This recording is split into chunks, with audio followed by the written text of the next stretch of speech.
advice if you want to enter the fashion business.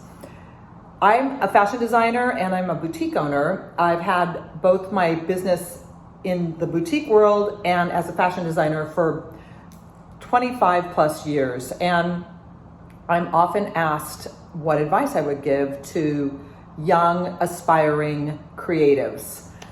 Number one, I think it depends on your age. Okay, if you're under 20 and you really want to be in the fashion industry, I think that's amazing, right?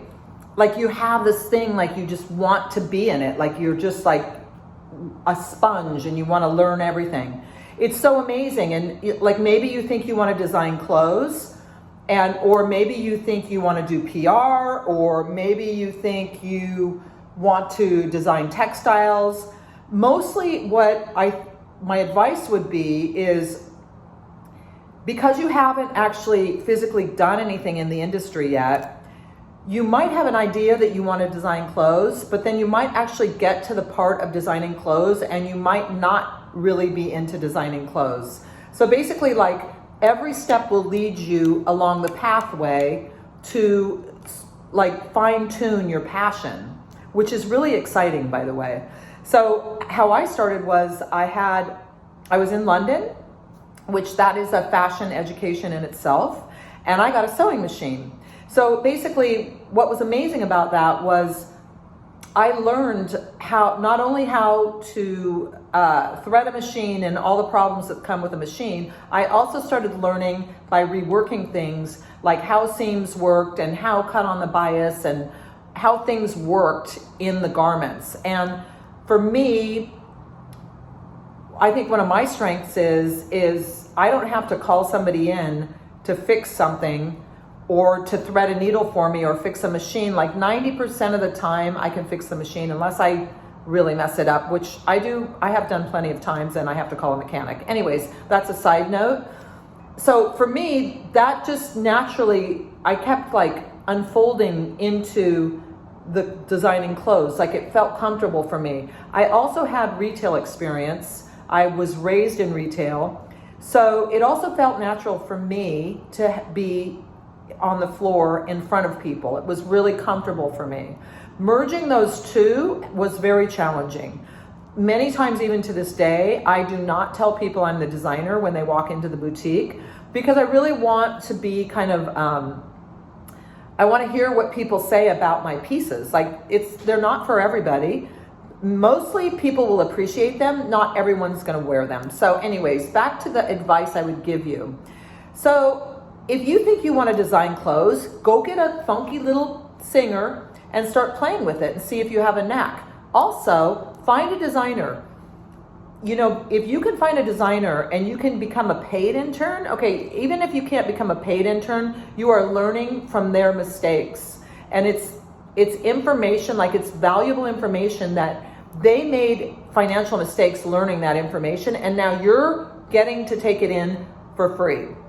If you're getting paid, you're actually getting paid to learn how not to make those mistakes. So if you think you want to be a designer, I would find a designer and I would say, I'll do anything for you. Don't be the star.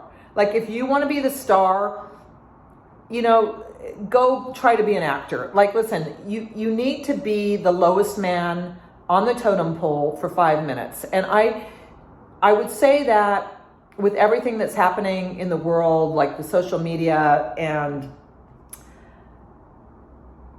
just, you know, parents really over taking care of their kids. Listen, I drove my son everywhere. Like I'm the same parent, but a lot of younger, I see that there's a lot of youth that want to go from 1 to 100 and they don't want to do the steps in between. So you have to really put when you're sewing at home and you're doing your own thing and you're wearing your clothes and you're going out to a club and everybody loves you, that you have to compartmentalize, that's not the right word, but you know what I mean. You have to put that over on the side. And if you want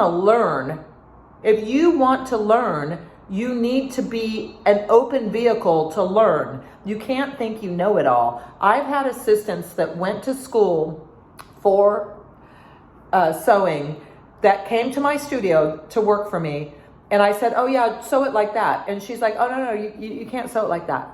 I was like, she goes, that's not the right way to sew. And I just said, well, I'm your boss and I'm asking you to sew it like that. Well, because I wasn't trained, I'm self-trained, I made all these mistakes, and some of these mistakes led to magic. I'm not saying don't go learn at school. School is valuable because you can taste a lot of different,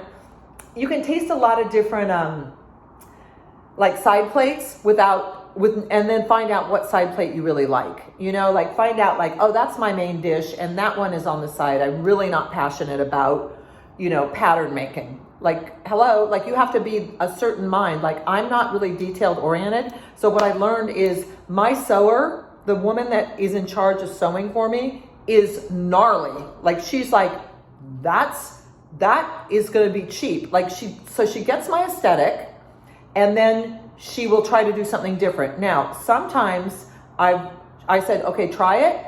And I know it sounds like I'm backing up, but the assistant is not the one that I'm paying to sew my designs. She's not the contractor. The contractor is like your design assistant that will say, like she knows if you don't cut that on the bias, it's not going to fit everyone. And you have to, like now I know those things, but you need to also have that professional in your life. And saying that, she costs money. She costs a lot of money. So you don't waste all your money on your samples because you might not even like that clothing. I've wasted so much money on samples.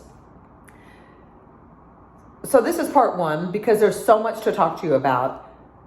My number one, I know I'm kind of all over the place. It's just because there's so much information. I would say if you are wanting to be a fashion designer, get a machine, sew some stuff on your own.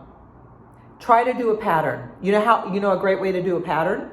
Find a garment you like, take it apart, write it. You can even use newspaper to draw it on the outlines and make the changes where you want to make it. Cut it out on the fabric and then sew it, try it on.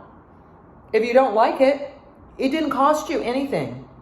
If you like it, then take it to a pattern maker, then go through all the steps. But be careful because money can go away so fast in this industry. And then you have a pattern cost $100 and then it costs this much to sew it. And now that piece is like, you can't make any money on that piece. So be smart with your money, learn from other mistakes, follow and thank you and like and all that. Thank you for watching my channel. I have more designer tips to come after this one. Thank you so much. Ciao, bellos.